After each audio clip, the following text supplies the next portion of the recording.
Hey everybody, Stu Smith here again with another Two Through and After show that we do with special guests. And our special guest today is former Pararescue, Air Force Pararescueman, Matt Schollard. And you might be able to find him really popular over on Instagram. That's where I found him, Special Om Parader. We'll talk a little bit more about that journey, what got you into that. And but first of all, welcome.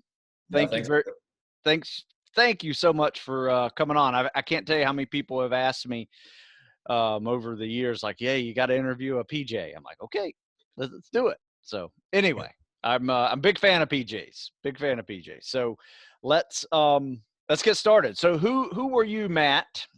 You know, when you were a kid, growing up, where'd you grow up, and what was your life up until like the decision you decided to join the military? Yeah, for sure. Well, first things, I'm super excited to be here. Also a big fan of yours. Thanks. I think I mentioned before, which I'll get to in a little bit, but definitely had your book there with Tony Alexander on the cover. Yeah. Let's see, who was I as a kid? Well, I didn't grow up like most of my military peers. My dad was a helicopter engineer for Sikorsky, and always took overseas assignments. So when I was 3, we actually moved to Sigonella, Sicily. Oh, so nice yeah, place. I was born in the United States, and I spent the remainder of my developing years until I was 17 overseas. So I started out in Sigonella. We were over there at NAS. I was at NAS 3, I believe it was called. We were there for about 3 years. There. I remember early on, my dad, I don't know if there was a SEAL team there. There was definitely a few SEALs that floated around. My dad was buddies with them, and they would come over. And I was 4 or 5 years old at the kid at the pool, and like bobbing and drown proofing, and they'd have me pick up weights at the bottom of the pool. And just remember just always being in love with the water, to where I learned how to snorkel, and really kind of developed this like love of the ocean there. From there, we moved around Europe, Germany, Austria, and then Nice.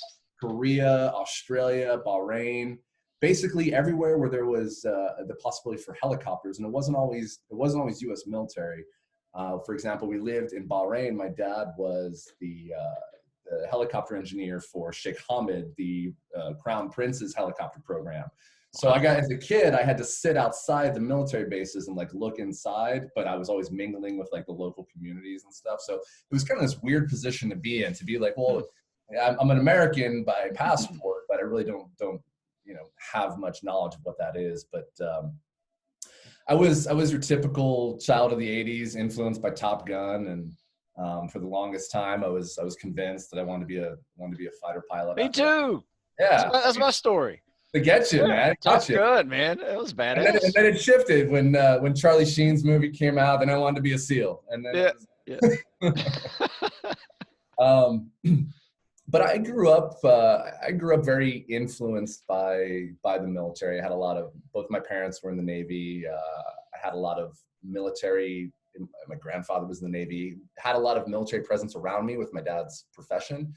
But everything kind of shifted when I was 7 years old. I learned how to windsurf. We were living in Australia at the time, and I learned how to windsurf. And at that point, my life basically became obsessed with, well, how can I just do this for the rest of my life? How can I surf, and how can I windsurf, and how can I just make sure that I'm forever always on a body of, or in a body of water somewhere, somehow. So with that seed planted, I continued to move throughout the world, and I was just into skateboarding and surfing and being in the ocean when I could. And I swam. I swam. That was like the one thing, because I grew up in Australia. I lived in Australia for about 6 years, actually. Dang.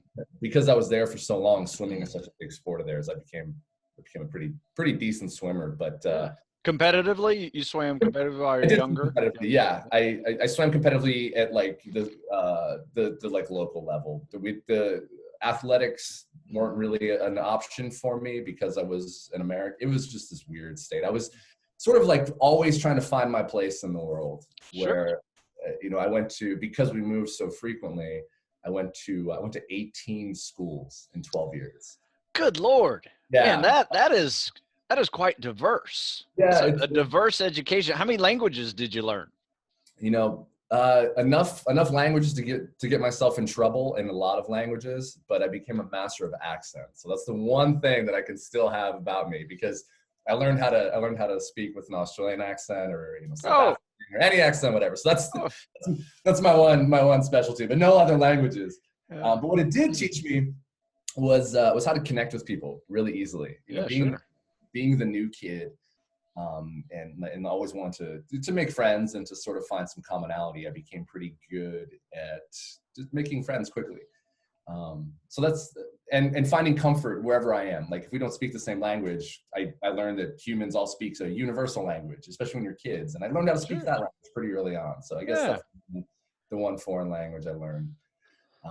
So fast forward, I was in Australia, in Northeast Queensland, in Townsville, Australia, for my high school years.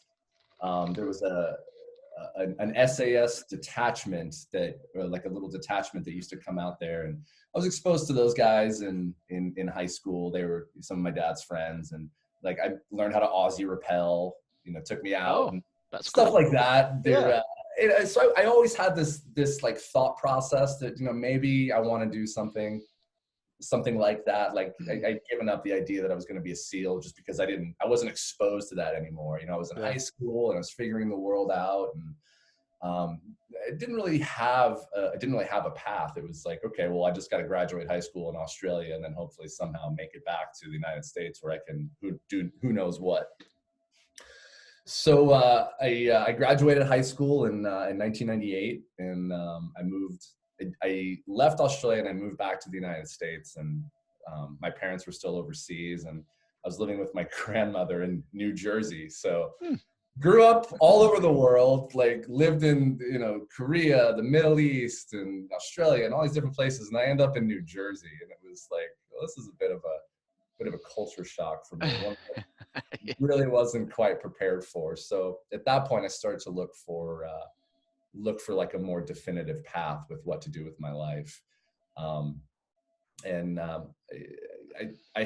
sort of ruled out the military just because I was like, well, I don't think that's for me. I was angry and pubescent and in high school, or just graduated high school, and was angry at the world. And I'm like, yeah, I'm not going to go be told what to do.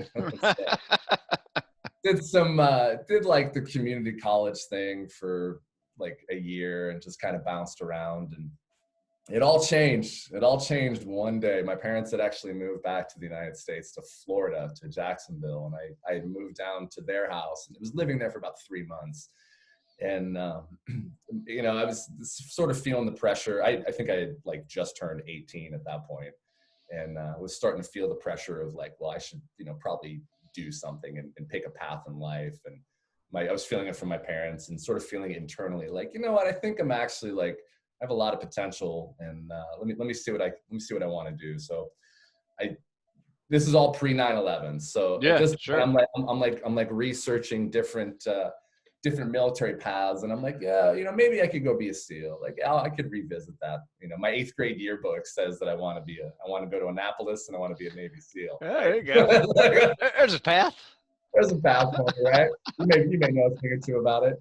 And so I was sort of just kind of buying myself time over the months. By this point, I had a really fun job. I was working for British Airways at the time, and I got to speak with my British accent that I learned, and was having fun, just kind of messing around. And it all changed when the movie The Perfect Storm was released. Oh, classic. I was wondering Oh, if that made some PJs. oh man, well, it made me, that's for sure. I'm watching this movie.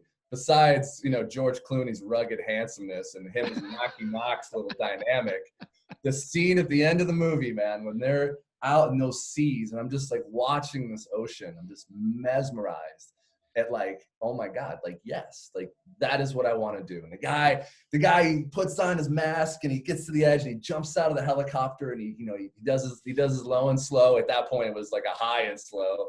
And he hits the water, and he swims over, and just all cool, calm, and collected, introduces himself. And he's just like literally the calm in the middle of the storm. And I was like, that I need to do that job. And my parents, they didn't know anybody. Like, oh yeah, he must be a Coast Guard rescue swimmer. I was like, okay. Very next day, I'm like running over to the Coast Guard recruiter. Like, I need to do that job. I want that job that guy is doing. And this recruiter, man, I don't remember this guy's name, but I have a lot of respect for him, because he wasn't like, oh, he didn't sit back in his chair and like, yep, that was a Coast Guard. He's like, no, man. He's like, actually, I was an Air Force pararescue man. And he's like, most people don't really know that they exist. They don't know much of most people don't know that this career field exists. And he directs me over to the Air Force recruiter. Nice. And, yeah, I was like, right on. So then I was like, oh my, yeah. So then I run over to the Air Force recruiter the same day. And I was like, hey man, I saw this movie, The Perfect Storm. I want the guy, the pararescue man that jumped out of the plane. I want that job. Excuse me. And the first thing the guy says, he's like, yeah, well, nobody ever makes it. He's like, okay. And he gives me a brochure and sends me on my way. And I'm like, oh, okay. So go home. And now I have this brochure, which I'm holding. I still have this thing. This brochure is 20 years old at this point. I still have it. And it's like Iron Medical Man. And I remember I'm reading through it, and there's a guy inside, and he's like rappelling down a mountain. He's got a Stokes basket, and there's the ocean, and there's like, he's shooting and free fall with his, old MC5 parachute. And I was hooked. I was like, yeah, I get to do all this and be the guy that jumps out of the helicopter in the middle of the ocean. Like, I'll take 10, please. Yeah, sign me. So then I was trying to be somewhat prepared and, know what I was getting into. And this is like, the internet really wasn't a thing. You couldn't just get on a forum and read what everybody had done before you or anything like that. So I go to the Barnes and Noble bookstore, and sure enough, there's this book right there, this little blue book, Air Force Special Operations. Oh yeah. So I bought it, man. And I bought that book and your book and Jack Brem's That Others May Live, and was just reading and absorbing as much as I could, and realized, like, yeah, this is the path that I want to follow. This is the job that I want. So I credit The Perfect Storm with being the catalyst for change in my aimless direction of youth, and like, okay, well, no, here's your path, and here's what you're gonna do. Yeah, that's a good way to put it, because obviously, the Perfect Storm wasn't the reason you became a PJ, but it was the very first little thing that clicked something in your brain that says, that's what I want to do.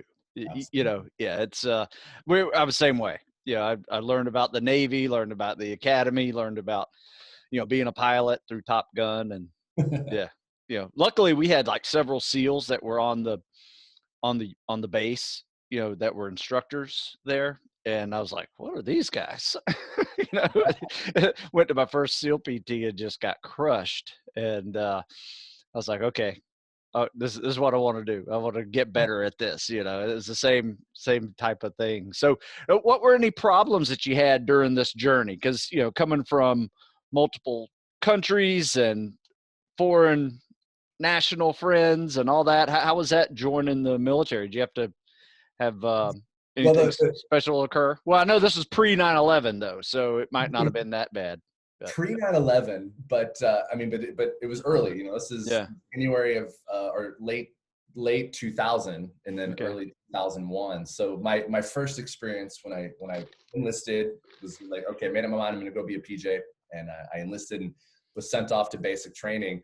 One of the first experiences, I think it was like the very next morning when you shuttle in and they have you up and they're like, we're going to sing the national anthem. And I'm like, I don't know the national anthem. Like, what do you like? I can sing the Australian national anthem, but that's funny. So have you seen the movie Nacho Libre when Jack Black, he's like kind of like mouthing, and that was me, like kind of just like looking around, like smiling, like trying to make my mouth look like everyone else's and like humming the tune that I think is the national anthem. So, wow. Yeah. So that was the first one. And there really wasn't too much. I had been around so many different people in my life that I was able to make friends and connect with people and find commonality. But one of the most defining moments was at basic training. So in your book, you had the PJ book. There was you had Tony Alexander be one of the guest models instructors in the book. And I remember like watching him like demonstrate I was like reading the book, and he's doing like 8-count bodybuilders, and he's this little guy on a black and white piece of paper. And then he comes in when we're in basic training to give the pass test, and the guy's like 6'4", just like. I mean, I'm not like a little guy, but I'm looking at this guy like, oh man, like this dude's the real deal, right? So he'd gone from the glossy pages of your book to now he's the real deal. But anyway, to answer your earlier question about some of the things that I had experienced, there really wasn't too much. And even by the time 9/11 had happened, I was so fired up and so like ready to be a part of the greater good that Right. I didn't really think too much of it until later in life of how that affected me. But at that time I was, 19, 20 when 9/11 happened. I was 20. And, Right. And I was still forging my path ahead, getting ready to go save the world. So yeah, it did come up in a few years later though, for sure. Right. So how about this? The journey to become a PJ has become a lot more streamlined now with, their prep course right after basic military training, and then they go into the selections and, assessments and stuff. How was it back then? What was the journey, from going from Air Force basic into a PJ training pipeline? What was that like? Yeah, for sure. And you're right. It has shifted dramatically, and even more so in the past few months. I'm not super read into the whole process. So I'm not going to speak to it. But back when I went through, it was you completed the basic military training, and then you attended the Pararescue indoctrination course. Okay. And that was a 10-week. It was a selection course where it wasn't like BUDS. It wasn't a Q course. It's a zone unique selection course where every day it's running, calisthenics, water confidence, distance swimming, and just the constant mental and physical stresses that go along with a selection course. For PJs, our stressor that they use in our selection course was the pool and the water confidence training. Similar to the way that BUDS uses the wet and sandy and just sort of like the grind of exhaustion and Hell Week and such. Our stressor, the primary stressor, was the pool, which for me was probably the easiest part of Indoc. For me, I would take the pool over. I'm not a runner by any stretch of the imagination, and that was the area that I struggled the most with. To the point where like we're running and I'm just like, man, I don't know that I could keep up with this, right? Like and then we get to the pool and I'd be like, whoo! Meanwhile, everyone else is like quitting, and it was challenging. It was a challenging program. One that I think my Indoc class started with like 100 and something people, and I think of that 100, like 10 made it to the end of Indoc, and then of those 10, I think maybe like 5 or 6 actually made it all the way through the rest of the pipeline. Nice. But the pipeline, so once you finish Indoc, that 10-week program, then you go to the combat dive school, which there used to be the Special Forces combat dive course down in Key West, and then the Air Force opened their own dive school in Panama City, Florida. It's a 5-week combat diver course that's open circuit into closed circuit. Nice. That's like your first exposure. Once you leave Indoc, you're actually learning a skill at that point. Right. You're not just being selected; they're training you up to how to dive, and it's not uncommon. Like the SEAL phases of BUDS, they just have it all in one location. Where our first phase is the beat down. Just calisthenics. You don't learn anything other than how to get kicked in the nuts and not. Right. But the next phase is, you're right. We have that dive phase that goes open circuit and the closed circuit. A lot of pool work. Yes. I would say that's pretty challenging. But yeah. So what would you say to the young person who wants to join the PJ program? As far as like, where would you recommend they focus their attention primarily? So I've been asked that question a lot over the years, and my answer is always the same, and it's learn how to be comfortable being really uncomfortable. So however that looks to you, whatever brings you the most amount of discomfort, if it's rucking, if it's running, if it's being in the pool, spend more time finding comfort in the discomfort. Yeah. And that's something that we, especially as young people, young men, we want to focus on the things that we're good at, the things that make us feel good, right? Like, hey, Sure. man, I'm a great runner. I can already run a 6:15 mile. I'm going to run even faster. But how are you when you get in the water? Can you pick up a buddy and carry him? So, and however that looks, if sleep deprivation is something that you struggle with, or whatever it is, it's have that accountability of yourself and that knowledge of yourself that you recognize when you are uncomfortable, and shore that up and become more confident and more at peace with that discomfort. Yeah. I always tell people you got to work on your weakness. Yeah. Same thing. It's all weaknesses, because no matter what your journey is prior to the military, we come into it with some weakness, whether you're a 3-sport athlete or you're a surf rat, skateboard guy, or whatever, you're going to come into this world with a certain amount of strengths and a certain amount of weaknesses. And you're right. Getting comfortable with those weaknesses is critical. Absolutely. So do you think you're ready? When did you think, like, during your assessment or maybe during your pipeline training, like, I got this? When was that moment? Did you have a magic moment of like, hey, I think I could do this? Yes, but it was always, I never allowed myself to truly feel that, just because it's such a long process. It takes 2 years to become a PJ. Yeah. There's so many obstacles, and every single day you are being tested at a level that up until that day you had never been tested in your life till.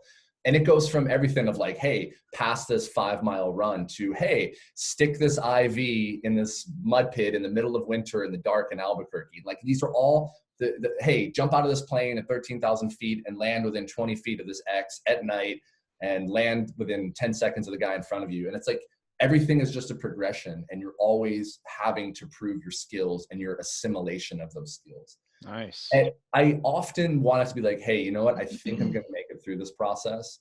But I never truly was like, oh yeah, I got this. Because I feel that the second I would have been like, oh, it's easy street from here on out, I maybe would have become complacent, and I would have either gotten injured or was unprepared for maybe the day that I was not ready for some challenge and I wouldn't rise to meet it. So every single day I approached it with the, like, this could be my last day of this program, so I better show up and give it 100%. I like that. That's yeah. Good. And I think most of the people that I went through with shared a similar mindset, because there's so many skills that you have to become sound at, and so much information that you have to absorb and be able to apply, that at any given time, if you let your guard down, like, it could be fatal, or it could just be the end of your training. That's a good point, because, that learning curve is steep. It is a steep learning curve, and they feed it to you with a fire hose, and and you have to absolutely you gotta hear it once, and then you got to go do it. And then you got to be an expert. Yeah. And then you got to go do it. Yeah. And a lot of people see what PJs do is like, oh, it's sexy. They get, free fall and scuba and all this other stuff, but they don't see that the reality is those are just methods to get to work. When we get to work, it's advanced emergency medicine, dirt medicine. We're doing stuff that, like, we're administering blood in the back of an armored vehicle that we just cut our way into. And, like, there's all these skills: confined space rescue, structural collapse, mountain rescue, all biomes on Earth. And it's so much information, and you constantly have to approach it that you don't know everything, but you have to do your best to learn. And you got to show up every day. Yeah, it's such an impressive group. So what did you do, once you're finished with your training? Let's talk a little bit about your special ops unit that you joined. What was that like? For sure. So at that point, you're a 3-level PJ. You've spent 2 years becoming this pristine badass that you've sacrificed so much to become. And now you get to your unit and you realize like, You're wow, a new guy. and then you start back at the bottom, right? You've spent 2 years to get entry into the most exclusive club on earth. And now you're back at the bottom again, because now you have to do your upgrade training. You have to learn how to be comfortable on aircraft, fixed wing, rotary. You have to become more precision jumper. You have to be a search diver and all these additional skills. So the training never stops. Yeah. But what becomes asked of you is you now have to put these things into practice. So at the time, the early to mid 2000s to late 2000s, we're obviously fighting in 2 different combat zones between Iraq and Afghanistan, and the deployment rotation was swift. It was a 5-6 month deployments, and going over there and holding everything from waiting for a pilot to get shot down behind enemy lines to embedding with a SEAL team to be their CSAR, combat search and rescue platform. You're staged for an astronaut rescue, like all sorts of different things. You always find yourself employed. One of the things that brought PJs more into the mainstream was sort of maybe 2006, 2007 in southern Afghanistan. The CENTAF commander at the time was like, hey, we got dudes, all from ISAF. They were just dying all over the battlefield. And you mean to tell me that I have these guys, these super ninja rescuing, combat slaying medics that are just waiting for like something bad to happen? Why don't we send these guys to go rescue, at the point of injury? So at that point, the mission load went from maybe like 1 or 2 missions a week to like 8 or 9 missions a day. Woo. Like doing like Vietnam style, like guys are out, conventional military units are out, and they hit an IED, get blown up. And now we're flying out and we're getting out of the helicopter, cutting them out with the jaws of life, stabilizing them, treating them, packaging them up, flying them back to the Roll 3 hospital, getting them treated, replenishing the helicopter, getting back in and doing it all again all day long. And then at that point, every combat reporter in the United States and all over the world was like, well, I want to embed with these guys and I want to watch. Yeah. And the ops tempo never slowed down, for most of the duration of my career. It didn't slow down. It was very, very frequent, and finding yourself in all sorts of unimaginable situations. Yeah. Wow. Yeah. The Air Force has a, depending on the situation, obviously the op tempo, you're here so many months, you're at home so many months. How was that ratio for you? And I know during, like, because you're a PJ, you're part of SOCOM, right? So it's a little bit different, operational headshed there. But how was that? That ratio home? Yeah, it's looking back, I can see how on paper it was designed to offer a sustainable amount of dwell time. But you know how it is when you get back. It's like, oh, hey, you're up for your jump master course, so right. Boom, take off for 5 weeks. Oh, hey, I got you set up for this team leader evaluation in Alaska. You got to go there. Oh, hey, the unit's participating in exercise in Chile. I need you to go to here. So it's like, yeah, you might have like 6 months on paper where you're at home reconstituting, but of that 6 months, you're gone for 4.5, 5 of it. Yeah. I remember. It was funny. I remember when my wife and I were dating. That a 2 to 3 week trip was just so easy. Yeah. It was just like, I'll be back in 2-3 weeks, son. I got, not even a thing. I'll see you next month. Easy day. Now, I go away for 2 days. I'm like, oh God, I can barely stand it.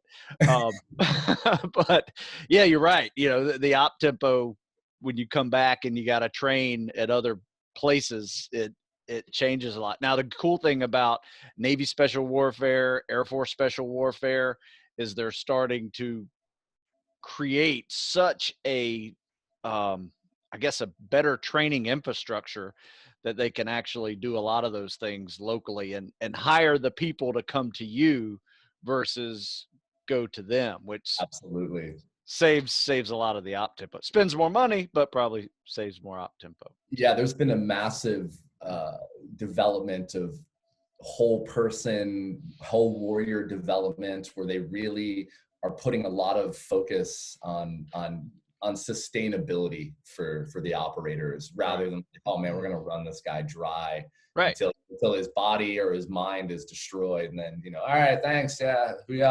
Now it's like, hey, let's really invest in these people, and let's really work on sustaining their careers, their bodies, their minds. Guys are coming out injured, either psychologically or physically, and there's a really solid rehabilitation program that prepares them to get back in the fight. And it's not just on the operator, it's on the families. And so I see a lot of these programs, and I'm really proud of them for focusing. Absolutely. The human performance is way beyond strength and conditioning. Oh my God. Absolutely. That's just like 10% of it. Yeah. Which is really incredible. So now let's take it from, all right, you've been in the Air Force for some time now, about 10 years? 12 and a half, yeah. 12 and a half. And you decide to make a change. Yes. What were some of those decisions and reasons for deciding to get out? Well, I was of that era that did not necessarily have all the warrior whole person concept opportunities available to me. It was the ops tempo caught up with me. Some of the things that we were being asked to do. You can only show up at somebody's worst day of their life so many hundreds of times, and it not impact you. And ultimately, it started to impact me. I recognized individually that I was definitely suffering some post-traumatic stress from, I credit a lot to a lot of the pediatric missions that we went on, the children caught in the crossfire, and, the innocence of them, and seeing the reality of combat and war day in and day out, and really not having a creative outlet, or any outlet for that matter, to be able to work through these feelings and these emotions. And the human body, the human mind and soul and spirit can only take so much trauma. You can only see so much and only be involved with so much before it starts to find a way out. And that's different for every human. Sure. For me, I started to recognize it. I started to have nightmares. I started to drink a lot more, drink a lot.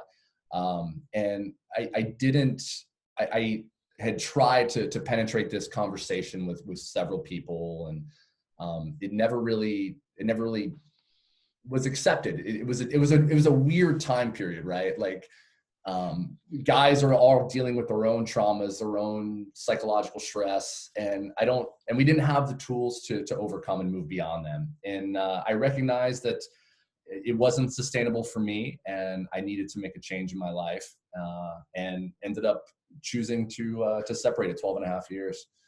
And then at that point, I made the decision to prioritize on and focus on my mental health and my wellness, and to recover and find some sustainability from my existence, so that I could move on to the next phase of my life at that point.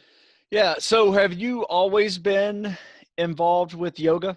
No. Oh my God, no. I used to be 240 pounds, meat house, deploying with the SEAL teams. There you go. Let me do this. I'm going to share my screen and show everybody what we're talking about here. So as you can see, this is your Instagram. Everybody, you got to go check out Special Om Parader. And this is him. He's all jacked now. Look at him. Right? And then, yeah, here you go, doing some axle squats. Yeah, sleep, eat, and lift program there. Yep. And now look at you doing handstand splits and damn, crazy stuff. Yeah. Were you in Japan? I was in Okinawa the day of the tsunami. Oh man. Yeah, I was actually that story there. I sort of described my experience with that. I was in a briefing room, and the commander comes walking in and says, we need to go watch CNN. And sure enough, we're literally watching live the tsunami smash into Sendai, and simultaneously all the tsunami alarms were going off in Okinawa. So I deployed up there the next day, took a team up, and wow. Yeah, we did some. That was I had never seen destruction at that level before. I never seen just so much human suffering, but also seeing how people came together. It was one of the most beautiful things ever. The Japanese people are so respectful and so polite, and their culture of concern and of welfare for the greater good, man. I remember flying over in a helicopter, and there was a gas station, a single gas station, and there was a line of cars 15 miles long, and people are just lined up at this one gas station. Everybody's polite. Everybody has the appropriate distancing from one another, even pre-COVID days. Yeah. It was a powerful experience. And they wear masks, not only to not, it's hard to wear a mask. I mean, right now I'm wearing a mask, with this COVID-19 thing going, but it just feels weird. It's not part of our culture. Whereas there, they will wear a mask if they are sick, so they don't get other people sick. Yeah, they care about the greater good. It's that team mentality that we have in Pararescue and SEAL teams, where we put others before ourselves, and that's something that the Japanese culture embraces for sure. So tell me how you got involved in yoga. So it seems to be a very important part of your life right now. It is, and it has been for probably the last 10 years or so. During some of my darkest periods with PTS, I was offered all the benzodiazepines and antidepressants that like docs could find for me, and it didn't resonate with me. I didn't want to have a pill that I considered like a Band-Aid. I was a healer in a sense that I would put my hands on somebody in combat, and like I could go in and fix the problem. I wouldn't just like put a blanket over it. So with this mentality, I was like, well, I think you prescribing me an antidepressant is not getting to the root of the problem. I think me taking this 4 times the recommended dose of benzodiazepines and washing it down with a liter of Jack Daniels every night is not getting to the root of the problem. Sure, it helps me to find some blackness every night, and it stops this sensations within, but it's not getting to the root of the problem.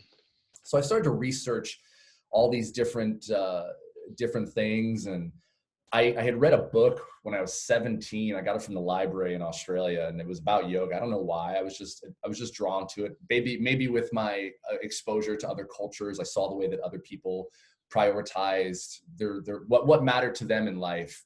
And that was always a part of growing up. I tried to learn the different cultures that I was around and things that mattered to them.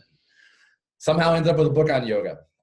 Skimmed through it and was like, oh, wow, that's really cool. That guy's that flexible. Right on. And like put the book and took it back to the library. Didn't think anything of it for 15 years later. And yoga was something that popped up during my search for alternative modalities to ease anxiety and symptoms of post-traumatic stress. And then I remember back to that book, and I was like, man, I should look into that, right? Like I'm this massive dude. I can't touch my opposite shoulder. Like, what do I have to lose, right? Like I'm so big and I'm so strong. And the reality, I was just, packing weight on and like working through these processes that I thought I was working through by just lifting weights and building muscle. So not the case, right? So I start to practice yoga, and man, I was terrible at it. Like, it's funny now when I teach it, it's like, you're really not terrible. There's no, like, you never reach this end state, but being the type A, operator that I was like, man, I'm going to be the best at this thing. Like, oh, you want me to touch my toes? I'm going to touch all the toes, Like, I remember, we do yoga, we actually have a yoga day. We've kind of turned it into a mobility day, but it hurts. Yeah. It hurts. Yeah. You're not used to it. It's painful. And you know what? It takes you back to getting comfortable being uncomfortable. Exactly. That journey that we all had when we first started, that, I got to get good at this if I want to make this goal. And it kind of takes you back to before everything happened. For sure. Yeah. Yeah. It's, we store a lot of information in our body. The way that the way we experience the world is, through our senses and through our movement patterns in our body. And it's like, so within our tissue, we store a lot of information, and through repetitive patterns, the way we wear body armor, the way I sit in a helicopter, the way my rifle feels when it recoils in my shoulder, like all these influences are stored in our muscle memory essentially. And part of what yoga as you practice it, it teaches you is to be conscious of these repetitive movements and information that's stored in your body.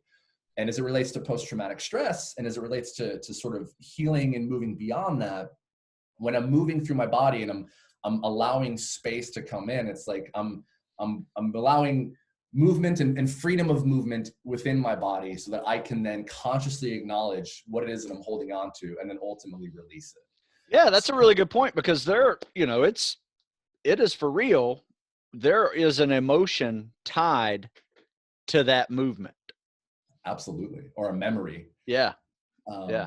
It's more than just your biceps and shoulder feeling whatever, right? There is a physiological and psychological, element to that. Yeah. One example that I use, it's a posture series. They're called heart openers. If you don't want to turn off the dudes, you just call it back bending, right? But like you're exposing this space that you've spent your entire career protecting, wearing body armor, right? Yeah.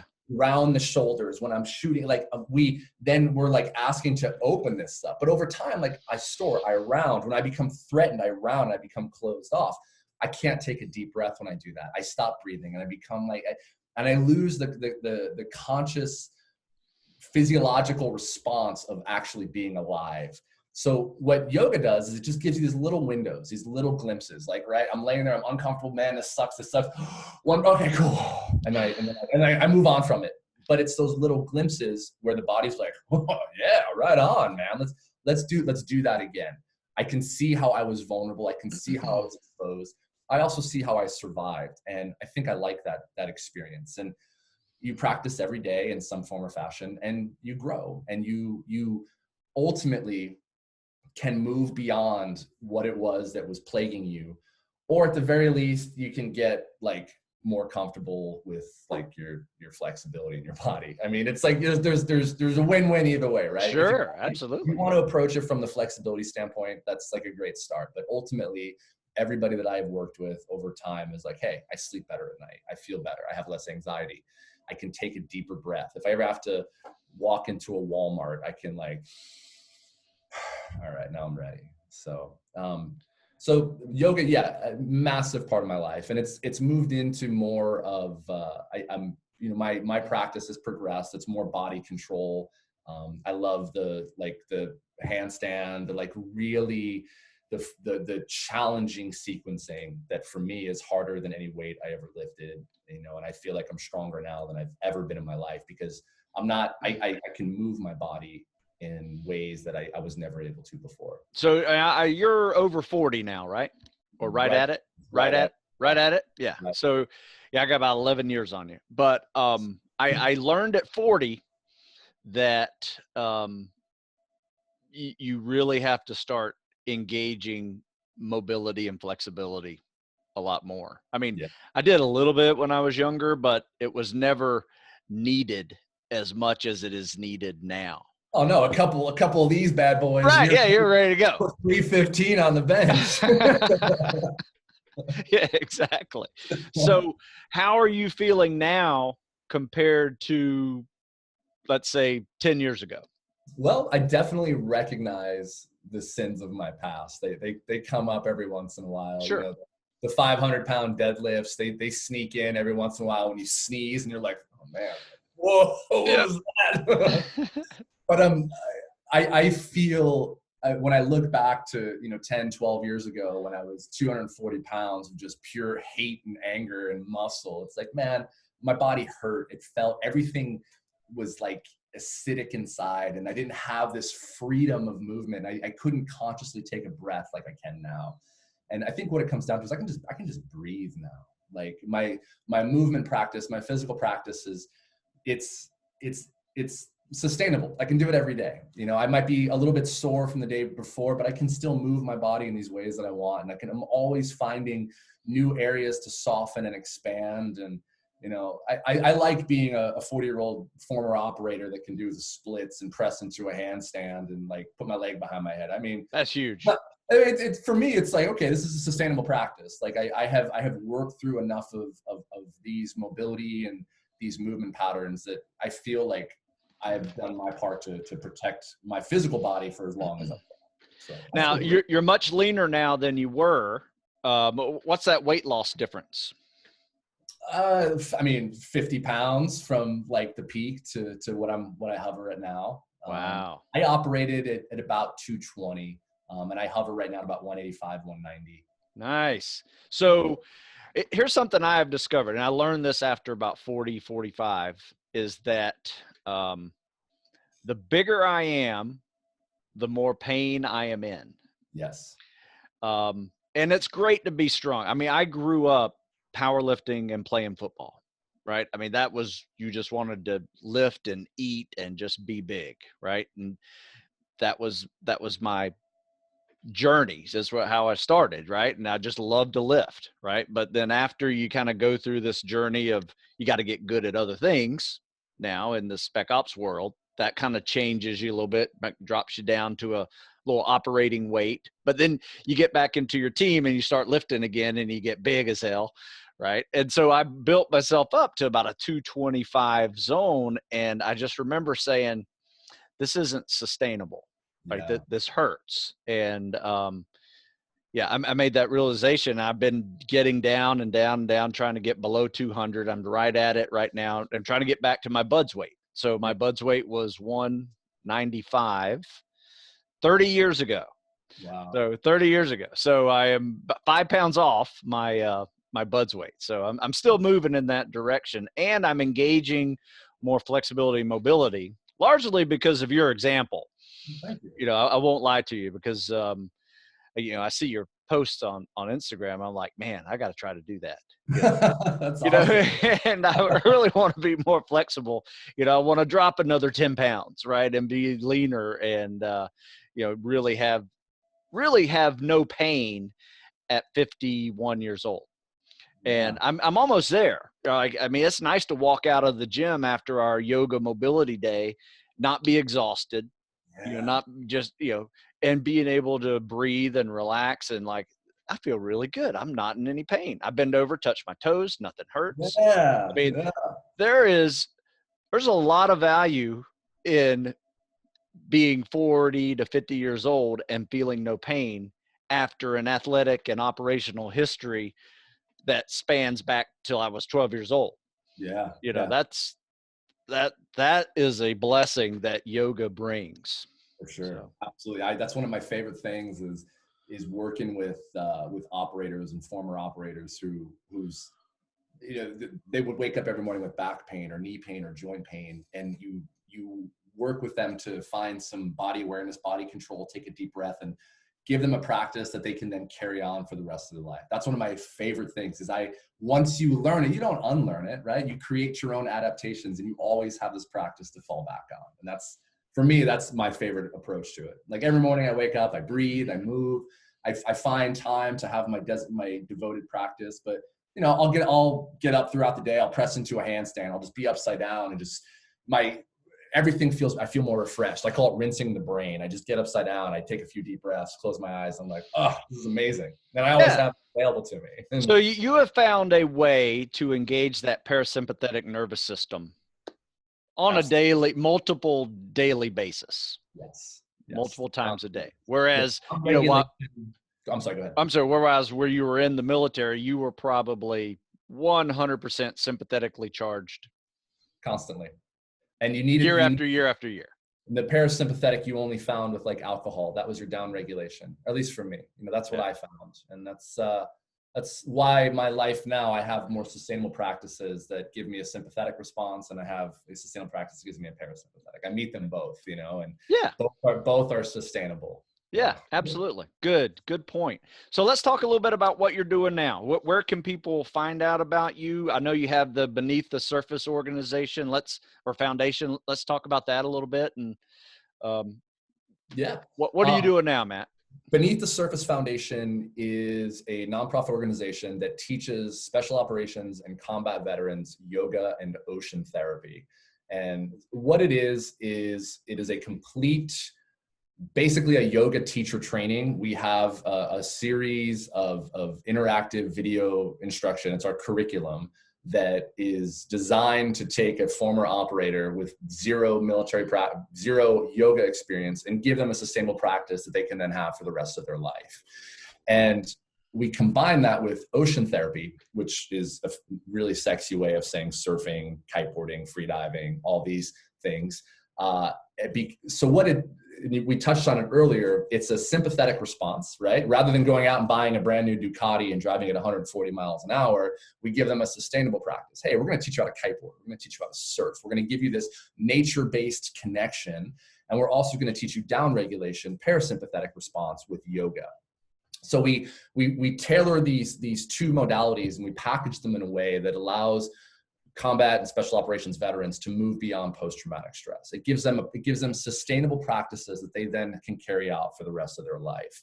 For this year, for 2020, we're actually running a clinical study to prove the efficacy of our delivery. And nice. Yeah, so we're taking 50 applicants. It's actually about to kick off here in the next few weeks. And we package them with a 6-week preparatory phase where we take them from the ground up in the privacy of their own home, living room, team room, wherever they want to practice. And we guide them through the whole thing: breathing, meditation, yoga, sequencing, movement. At the end of that 6 weeks, we're going to take 15, all expenses paid, to the Dominican Republic, pending the COVID crisis ends. This is actually scheduled for October. If it doesn't, we'll obviously reassess. But the intent is to take 15 of them to the Dominican Republic, where we all come together and we practice twice daily yoga, and they also take surf and kiteboarding lessons. Awesome. So it's great, right? So we're giving them these tools that they can then carry on for the rest of their life. One of my favorite things is teaching a 42-year-old former SEAL some yoga and then teaching him how to kiteboard, right? So now he's a big time kiter in San Diego, and that's his focus. He wakes up in the morning, he moves his body, he breathes, he stretches, he does his movement sequence, and then he puts a kite in the sky and goes out and rides. And he comes back and he's reborn every day, and he has that to fall back on. It's a similar model to what I focused on when I left active duty. I moved to Hawaii and I returned to my roots as a windsurfer, as a waterman, a kiteboarder, a surfer, and just found I used the analogy of when in the movie The Shawshank Redemption, when Andy Dufresne was in his prison, and every day he would scrape away at the wall of his prison, and he'd walk out in the yard and he'd shake his pant leg out, and all the walls of his prison would land in the yard. For me, it was the yoga was chipping away at my internal armor, my prison, and then I'd go out into the ocean and I'd release it. And that was when I would find some clarity, some rebirth, and I would go back in and start the practice again the next day. So I just, it was really important for me to carry on that others may live. Our motto as a PJ, only now living is more than just a pulse and vital signs. It's restoring vitality and giving these men and women who are standing in the darkness an outlet from which to grow beyond PTS.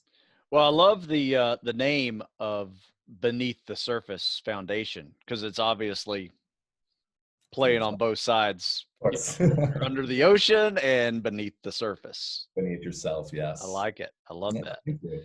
Yeah, that's a really cool program. Yeah, that movie is a classic. You know, one of my favorite scenes is not much after that, when he's crawling through the crap and he finally breaks through the tunnel and he's looking up and the sky is raining on him, and he just takes this huge inhale, right? He just breathes. And that's a great little scene there that well, what would you do after crawling through that tunnel? Oh my God. Yeah, it was pretty impressive.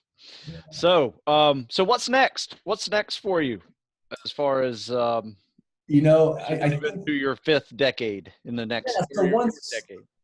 I think once we've identified what we're supposed to be doing in these phases of our life, and they change. Obviously, for a good 20-year period of my life, my focus was on becoming a PJ and having a career in the military. And now my focus is on giving back. It's on giving back to those who have walked a similar path, and also preparing those who are about to walk a similar path. It's I work a lot with young guys who want to join the military and join these special operations teams. And it's about building up that mental resilience before they even set foot into training, and giving them a practice that they can then work with. So it's that's the focus, that's the mission. It's taking the lessons that I've learned and the experiences that I've had, and not having them be for nothing. And it's packaging them in a way that resonates with men and women who are in these circles, the special operations community, the military community. And that's what motivates me every day. It's what I think about when I go to bed. It's what I think about when I wake up. How can I serve others today? And that's the focus for the foreseeable future. I don't see that changing anytime soon. That is awesome. Now, PJ is an awesome medic also, right? Yes. Obviously you are a combat medic. Do you get to still use any of those skills today that you've learned in your military? Every once in a while I'll teach a class on how to start an IV in someone's finger, something sexy like that. But okay, that market of combat medicine and instruction is pretty saturated, and it's also something that I think when I left, I was credited with all the saves that I needed for a lifetime, and I'd rather choose to save lives in other ways now, rather than applying the tourniquets and the chest tubes and the all the medical interventions. I shift my focus to saving lives in other ways now. So that's awesome. Yeah, nice. So any last words for the audience, whether you're young or old? Because I will tell you this: you have not only inspired young kids to want to be PJs or special operators as well, but you've inspired me to be more flexible, more internally focused. And like I said, your Instagram is really good. Special operator, you guys got to follow it, and you'll learn something every day, from it. So I appreciate it. So any last words for young and old? I think as far as warrior cultures, if you go back and you go through history and you study warrior cultures, societies who we look back, we're like, wow, that was a culture of warriors. They prioritized their mental, their emotional well-being. They prioritized their whole person concept, and not just on becoming, the tip of the spear and the biggest badass on the block. I think we can learn a lot from these cultures of the past, where they focused on being a good human first. They focused on prioritizing their friendships, speaking authentically, being a good family person, being a good human being in general. The whole warrior, it's better to be a warrior in the garden than a gardener in the fight. And it's, I think if we develop more of our whole person skills and not just focusing on like, hey, I got to make it through the selection course, but because you're also living your life at that same time too. So if you're a young person, I encourage you to really embrace the wisdom of guys who are, our age and older, who look back and like, man, I was still living my life when I was 19 and going through selection. Like, how could I have done that better? And how could I have made the rest of my life easier? And for the older guys, it's like, yeah, we're still alive. We're still kicking. We're still in the fight. Let's live the rest of our days as comfortable and as at peace as we have. We've all suffered. We've all sacrificed. And how can we really enjoy this next phase of our life? And it's available. There's something out there. And yeah, I choose to focus and teach only a very few specific modalities, but those ones I teach them very passionately, and I teach them very authentically. And never stop learning, never stop testing yourself. So yeah, I love it. Well, Matt, thank you so much for doing this interview with me, taking your time to do that. It means a lot. I appreciate it. It's going to help somebody else as well. So hopefully it helps you as well with your, things that you're doing. And once again, when something helps you, you're going to be able to help more people. So awesome, Steve. Well, thanks for having me on. It was great to chat with you, and I really appreciate you having me on. thank you very much. Until next time, my friend.